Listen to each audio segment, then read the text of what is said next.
Hello മക്കളെ, ആർക്കനെക്സിലത് നന്ദു സാറാണ്. മേലൊരു ക്വസ്റ്റ്യൻ കൊടുത്തിട്ടുണ്ടാവും. ആ ക്വസ്റ്റ്യൻ കണ്ടപ്പോൾ തന്നെ നിങ്ങൾ മനസ്സിലായുണ്ടാവും ഏതാണ് ചാപ്റ്റർ എന്ന് അല്ലെ. നമ്മുടെ ഹിസ്റ്ററിന്റെ 9th ചാപ്റ്റർ ആണ്. വളരെ സിമ്പിൾ ആയിട്ട് വളരെ കുറഞ്ഞ സമയം കൊണ്ട് ആ ചാപ്റ്റർ ഒട്ടാകെ ഇമ്പോർട്ടന്റ് ആയിട്ടുള്ള എല്ലാ കാര്യം കൂടി ഇതിന്റെ അകത്ത് കൊള്ളിക്കാണ്. ഇനി അത് പറയുന്നത് ഇന്ത്യൻ സോഷ്യൽ സിസ്റ്റത്തെ കുറിച്ചാണ്. എന്താണ് ഇന്ത്യൻ സോഷ്യൽ സിസ്റ്റത്തിന്റെ അകത്ത് പ്രധാനമായും പറയാനുള്ള കാര്യങ്ങൾ എന്ന് നോക്കാം. ഒന്നാമത്തെ റിലീജിയൻ ആണ്. റിലീജിയന്റെ അകത്ത് നമ്മൾ 3 ഡിവിഷനെ പറ്റി പഠിക്കാണ്ട്. ഒന്ന് A tool for A social control. നമുക്കറിയാം പല റിലീജിയൻ ഉണ്ട്. അതുപോലെ തന്നെ പല റിലീജിയൻ, ഏത് റിലീജിയൻ ആണെങ്കിലും ആ റിലീജിയൻ പ്രധാനമായി പ്രൊവൈഡ് ചെയ്യുന്നത് സ്നേഹം, കരുണ, ദയ, അതുപോലത്തെ എമ്പതി, സിമ്പതി പോലത്തെ കുറെ കാര്യങ്ങളാണ്. അങ്ങനെ വരുന്ന സമയത്ത് അത് എല്ലാ റിലീജിയനും പ്രാക്ടീസ് ചെയ്യുമ്പോൾ നമ്മുടെ സമൂഹം സ്വാഭാവികമായിട്ട് കൺട്രോൾഡ് ആവുന്നതാണ് പറയുന്നത്. രണ്ടാമത്തെ എൻറിച്ച് ദ കൾച്ചറൽ ഡൈവേഴ്സിറ്റി, വൈവിധ്യം നിറഞ്ഞതാണ്. ഒരു റിലീജിയൻ മറ്റു റിലീജിയനെ വെച്ച് നോക്കുന്ന സമയത്ത് വൈവിധ്യം നിറഞ്ഞതാണ്, വ്യത്യസ്തമായിട്ടുള്ളതാണ്. വ്യത്യസ്തമായിട്ടാണെങ്കിൽ നമ്മുടെ ഇന്ത്യയിൽ എന്താണ്, ഇതിന് ഐക്യം വേണം, വേണ്ടേ? ഓക്കെ.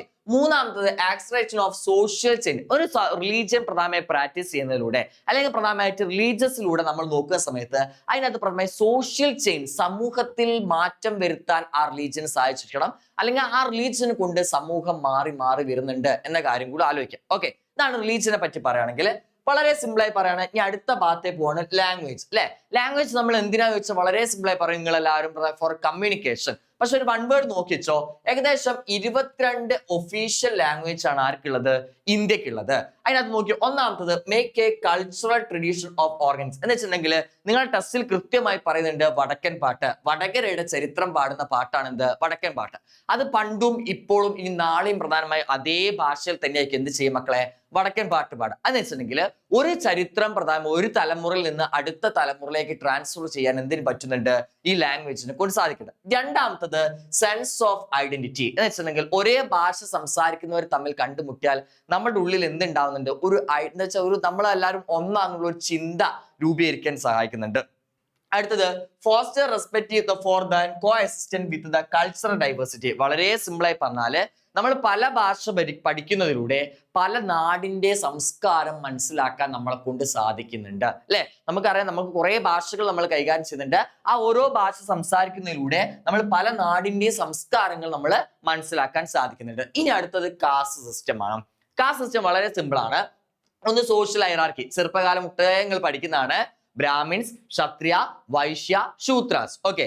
രണ്ടാമത്തെ division of labours. Division of labours എന്ന ബ്രാഹ്മിൻസ് ചെയ്ത ജോലി എന്തായിരുന്നു, ടെമ്പിളുകളായിരുന്നു. ക്ഷത്രിയാസ് ചെയ്ത ജോലി പ്രധാനമായും മിലിറ്ററി, സൈന്യത്തിലായിരുന്നു. അതുപോലെ തന്നെ വൈശ്യാസ് ചെയ്തത് വ്യാപാരത്തിലായിരുന്നു. ശൂദ്രാസ് ചെയ്തത് പ്രധാനമായിട്ട് എന്താണെന്ന് വെച്ചിട്ടുണ്ടെങ്കിൽ ഈ മറ്റു 3 വിഭാഗക്കാരെ പ്രധാനമായിട്ട് നല്ല രീതിയിൽ സേവിക്കുക എന്നത്, അല്ലെ പ്രധാന നല്ല രീതിയിൽ കൊണ്ടു നടക്കുന്നത്, അല്ലെങ്കിൽ മറ്റു 3 വിഭാഗക്കാർ ശൂദ്രാസിന് ഒരു അടിമകളെ പോലെ കണ്ടിട്ടുണ്ടായിരുന്നു. ഇതാണ് പ്രധാനമായിട്ട് കാണാൻ സാധിക്കുക. പിന്നെ social control and owner. For example, അവനവന് എന്ന് വെച്ചാൽ ഓരോ വിഭാഗത്തിന് ഓരോ കാസ്റ്റിന് നിയമിക്കപ്പെട്ട ജോലി ഉണ്ട്.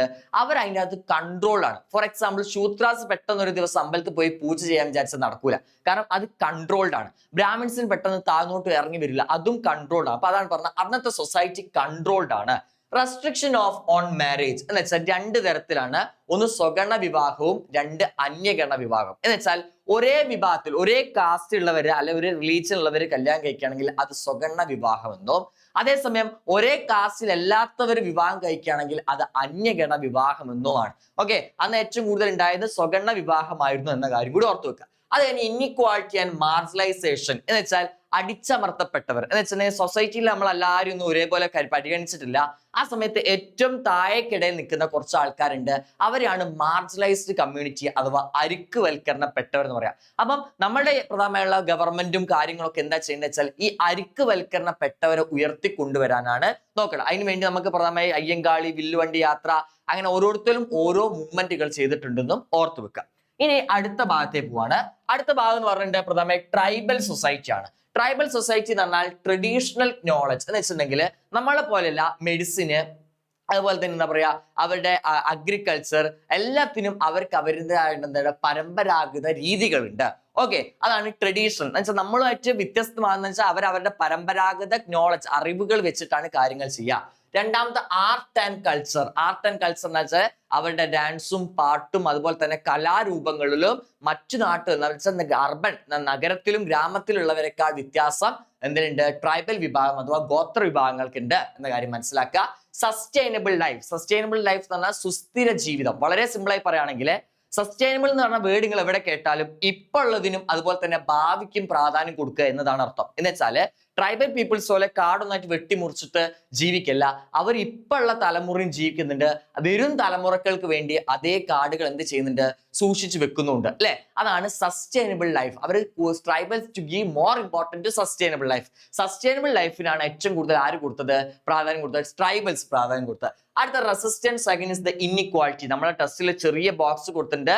സാന്താർ റിവോൾട്ട്, മുണ്ട റിവോൾട്ട് എന്നൊക്കെ പറഞ്ഞ് കൊടുത്തിട്ടുണ്ട്. എന്ന് വെച്ചിട്ടുണ്ടെങ്കിൽ ഇവർക്ക് കുറെ അവകാശങ്ങളൊക്കെ ഇവർ എന്ത് ചെയ്തതാ മക്കളെ? പോരാടി നേടിയതാന്ന് മനസ്സിലാക്കുക. ഏകദേശം നമ്മുടെ 8th ചാപ്റ്ററിൽ ഒട്ടാകെ നയൻത് ചാപ്റ്ററിൽ ഒട്ടാകെ ബ്രീഫ് ചെയ്ത് പറയുകയാണെങ്കിൽ പ്രധാനമായി പഠിക്കാനുള്ള ഈ 3 കാര്യമാണ്. ഈ 3 കാര്യം നല്ല വൃത്തിക്ക് പഠിക്കുക, ഉഷാറാക്കുക. Thank you.